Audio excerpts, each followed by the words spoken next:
मित्रांनो, मी दिनेश देशमुख 6 जुलै 2024 कपाशी या पिकाचे नियोजन करताना सुरुवातीला 30 दिवसामध्ये अशा प्रकारे आपल्याला झाडं अधिक प्रमाणात बघायला मिळतात आणि या झाडाचा प्रादुर्भाव अधिक त्या शेतामध्ये आहे जे शेतकरी सुरुवातीला पाणी व्यवस्थापन ड्रिपद्वारे स्प्रिंकलरद्वारे किंवा मे महिन्यामध्ये लागवड करतात। तर या कपाशीच्या झाडाला म्हणजे अशा प्रकारे जर झाड आपल्या शेतामध्ये झाले असेल तर हे झाड रिकवर म्हणजे दुरुस्त होऊ शकतात का किंवा या झाडाची वाढ होऊ शकते का याची आपण माहिती घेऊया। शेतकरी मित्रांनो, सर्वप्रथम हे झाड असे का झाले याच्याविषयी आपण पहिल्यांदा माहिती घेऊया।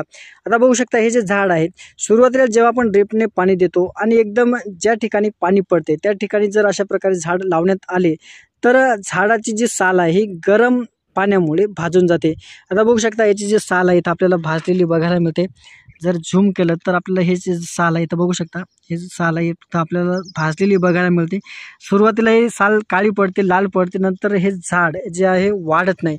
याला आपण कुठल्याही प्रकारचे ट्रीटमेंट केले, कुठल्याही प्रकारचं विद्राव्य खत किंवा कुठल्याही प्रकारच्या औषधीची याला ड्रिचिंग जर केली तरी हे झाड जागेवर येणार नाही। जर आपल्या शेतामध्ये हे झाड असेल तर हे झाड आपण काढून टाकलेलं चांगलं किंवा या झाडाची वाढ होणार नाही।